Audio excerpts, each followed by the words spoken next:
Okay, welcome back. Today we're tackling the letter N from my book, The Ultimate A to Z of Business English Idioms. If you're new to this series, I'm just reading my entire book, except for all the quizzes and exercises, because that's hard to read in a video.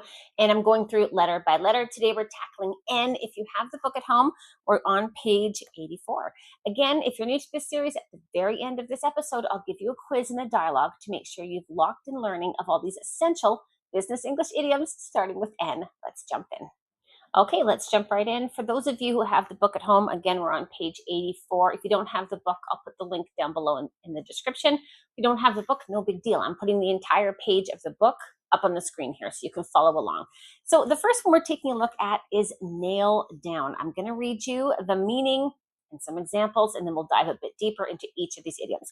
First one, nail down, meaning to finalize or secure an agreement, decision, or any type of details. Example, we need to nail down the contract terms before the end of the week. So nail down, I mean, if you're building a house, you have a nail and a hammer.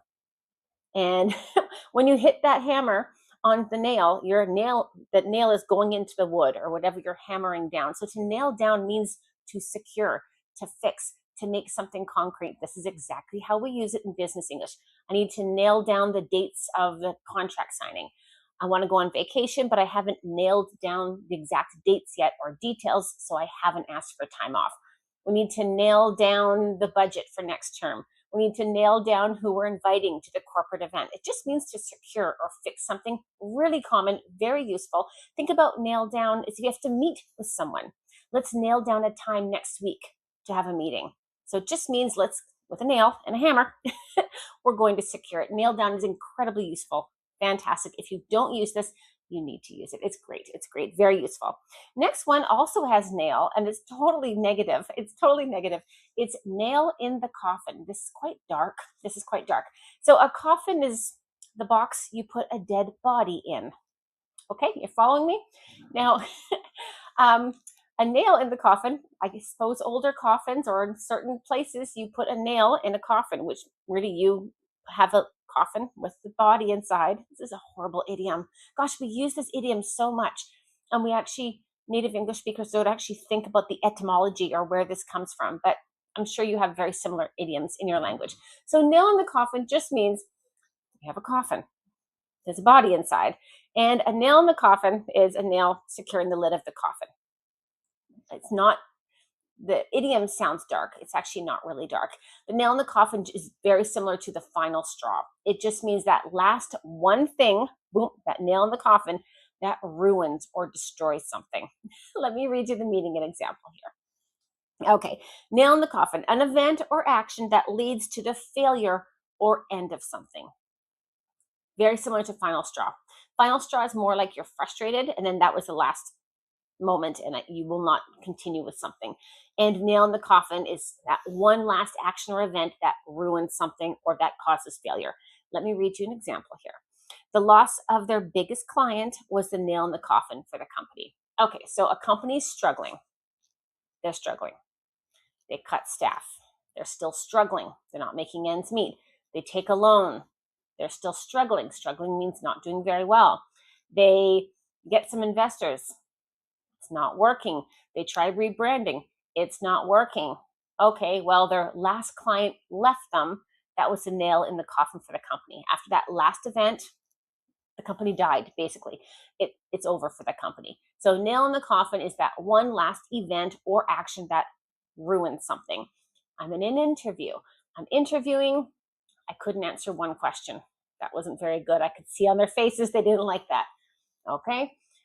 They ask another question about my experience. I don't have the exact experience that they need. Okay? They're not very, I can see on their face, they're not very satisfied with what I'm offering them. And then I call the hiring manager Maria, and her name was Marta.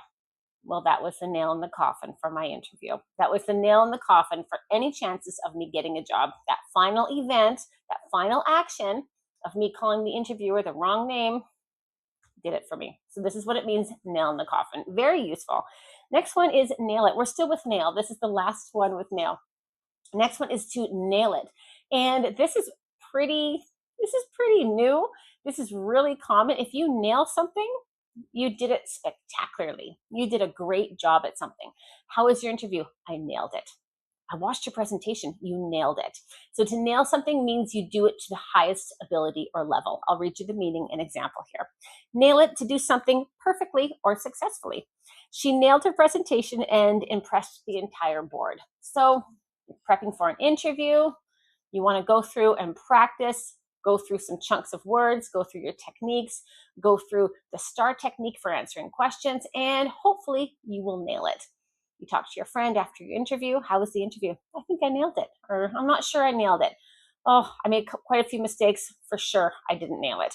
So to nail something is to perform very well, to be successful at something. Again, I'm going to say this with it. I think this is probably a joke. Anyone who's watched this entire series from the beginning, I think after every idiom, I say to my viewers here, this is such an important idiom. You need to know this. When I wrote this book, there's about 320 idioms. I say 300 because it's a nicer round number on the front, but it took me from about 500, and I had to bring it down to 300 to make it a book that people could work with.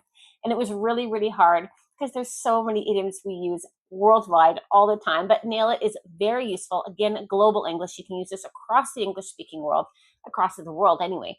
Very, very useful. Okay, let's continue. This next one is neck and neck. This is beautiful as well.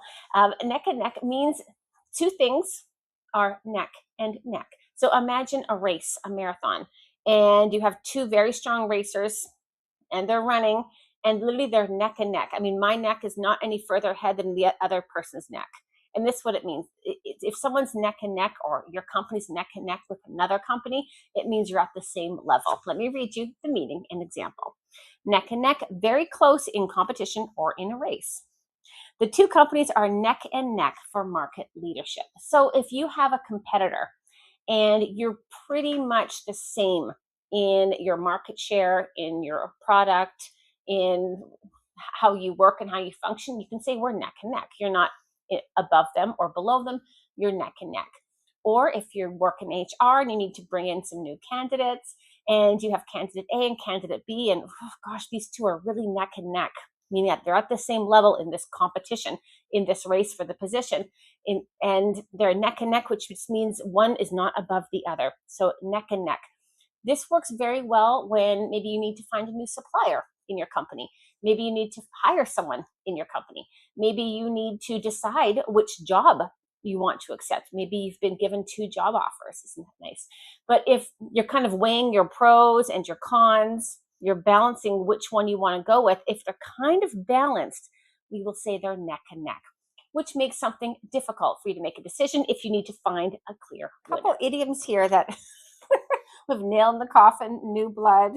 Those are the only two kind of dark ones. And again, if you actually look at the word like nail in the coffin or new blood, you think, oh, I don't want to say that in business English. Say it. It's funny, like we use these idioms in business and we don't really think about the words we're saying. It's perfectly fine. New blood just means we need to have some new people in a company. That's what it means. I'm going to go through and read you the meaning and definition and some examples here. Okay, let's take a look. New blood, fresh ideas or people introduced to a group or organization. I would say it's mostly used for people, but of course it could be new ideas from people. So maybe you bring in people from a different department. They're not new people to your organization, but they're new blood on this project. So it just means new, someone with fresh ideas, someone who has not been there before. New blood. And when we think about blood, blood flows life through our veins, right? So if you bring in new blood, it's the word blood's not very nice, but it does mean there's new life coming into the company. So it's a very good thing. Let me read you the example. The company hired new blood to bring innovative solutions to the team.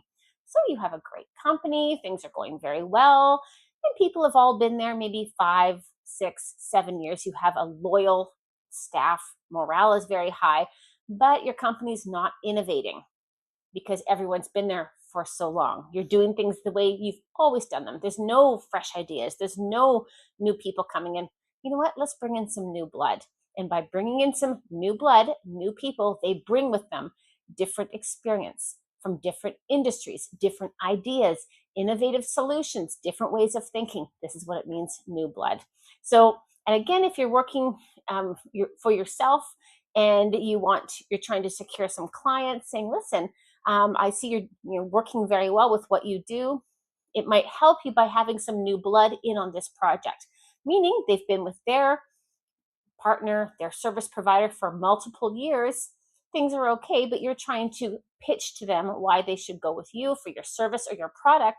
And you can say, well, bringing in new blood can really help move things forward.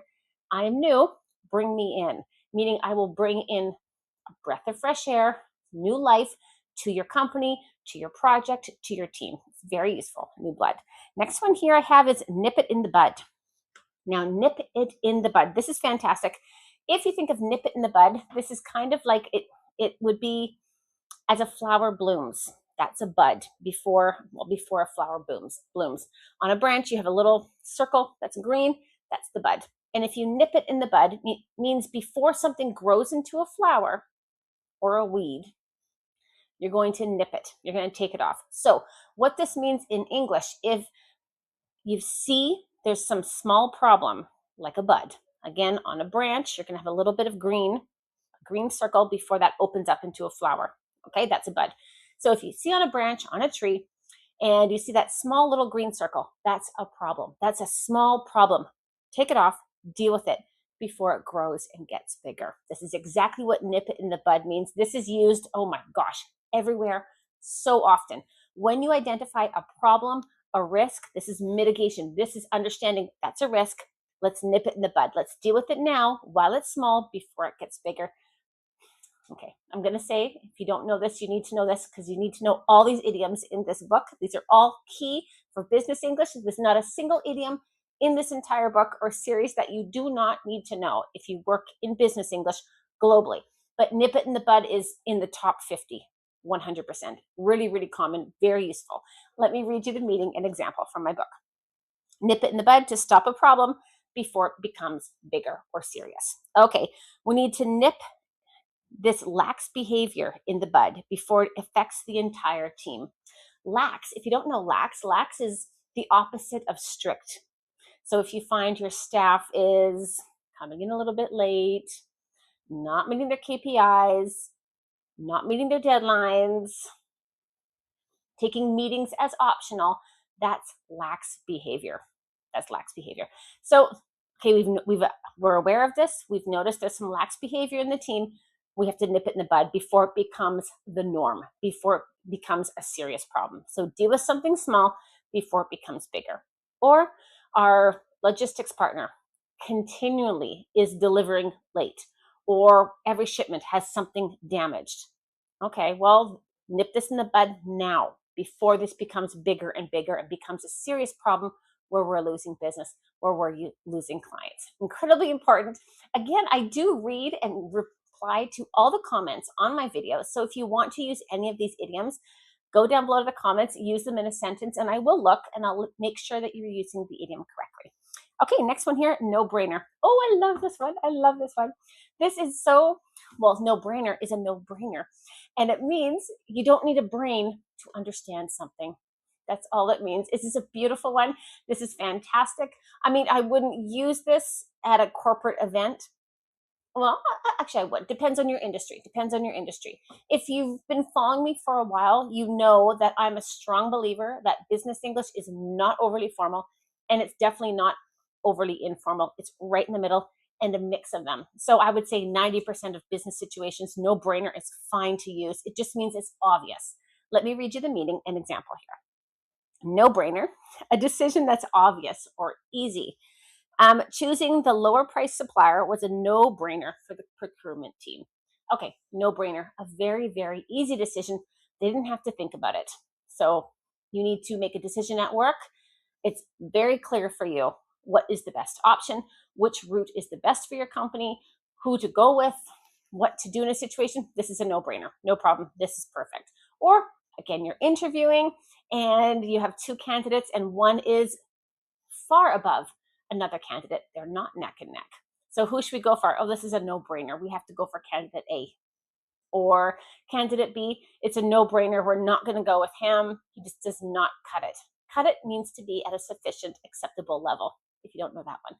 I have an entire book on business English phrasal verbs, and that book is massive. Also, it's 500, well, almost 550 essential business English phrasal verbs. One day I will do the same thing I'm doing with this series, and I'll do an entire series on my phrasal verb book as well. But that's what it means to cut it, to be good enough for something.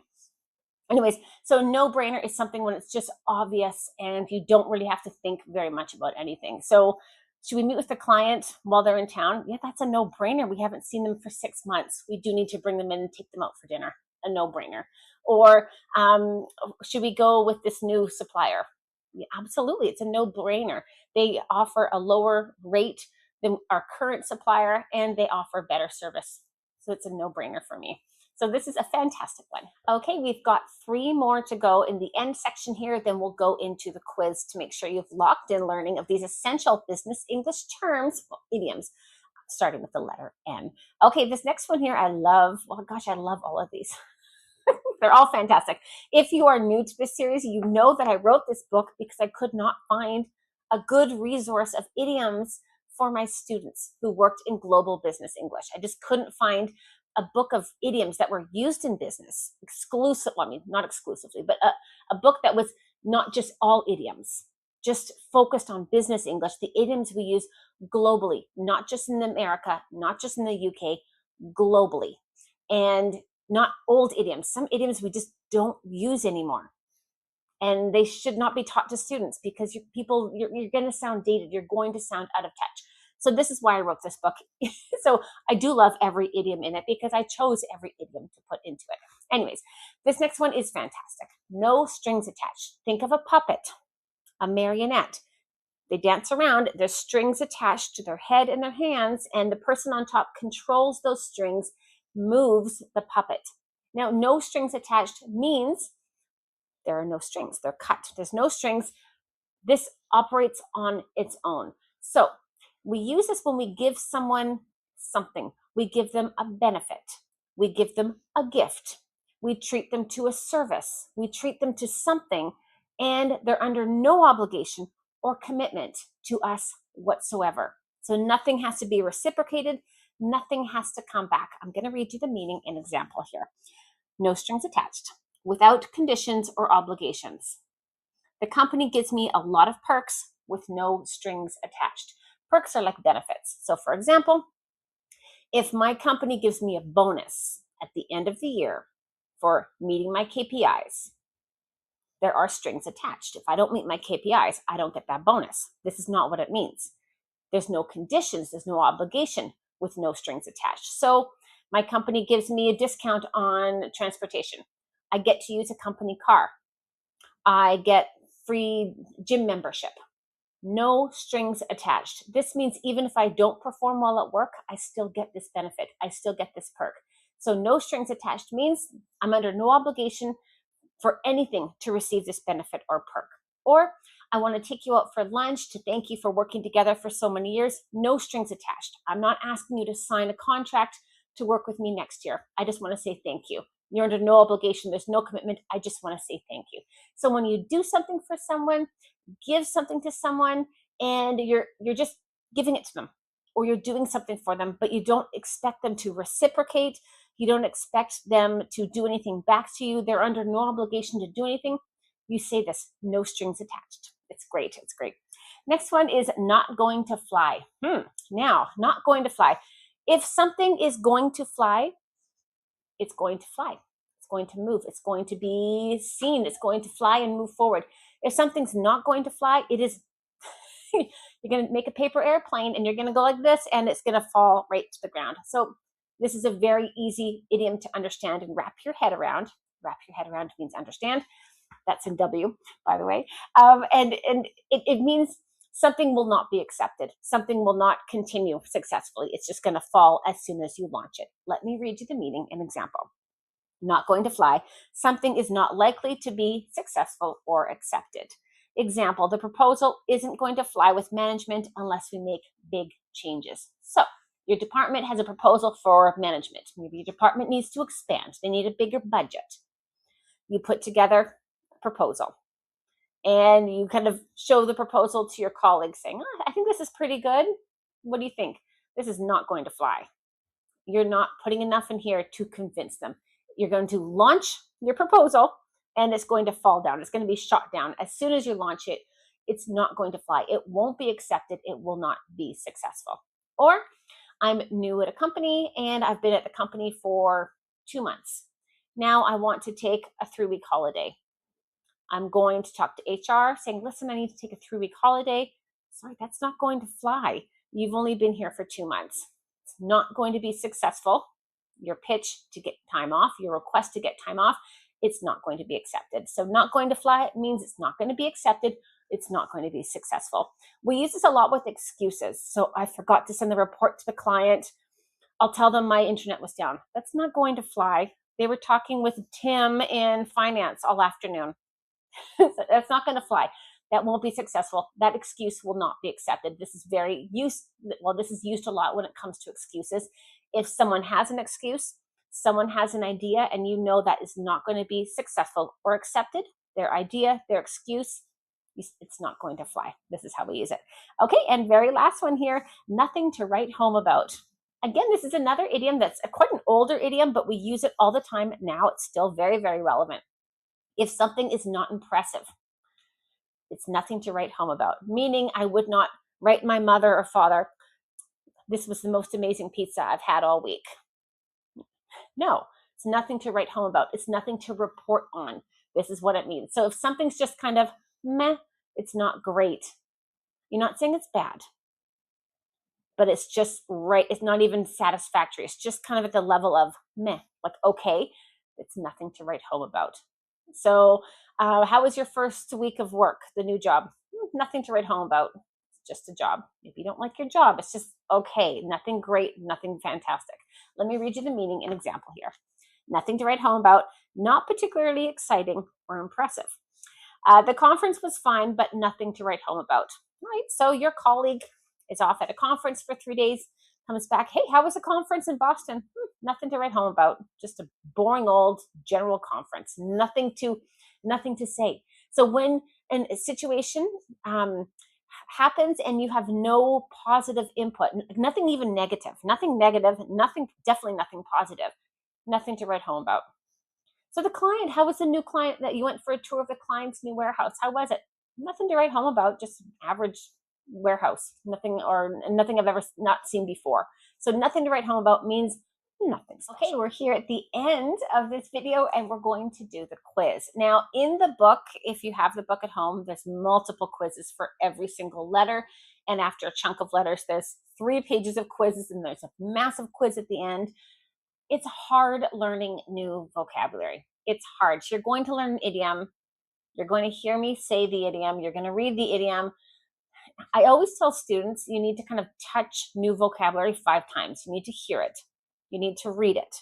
You need to speak it. You need to write it, and you need to repeat one of those things.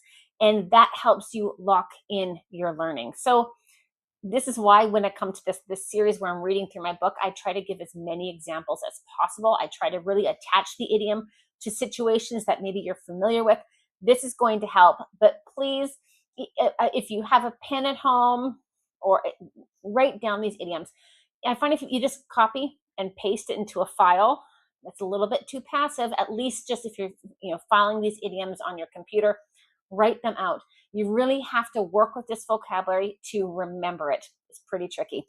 So hopefully you got all these down and we've gone through the end. So we did nail down, nail in the coffin, nail it, neck and neck, new blood, nip it in the bud, no brainer, no strings attached, not going to fly, and nothing to write home about. So this quiz I'm doing is I'm going to give you a dialogue.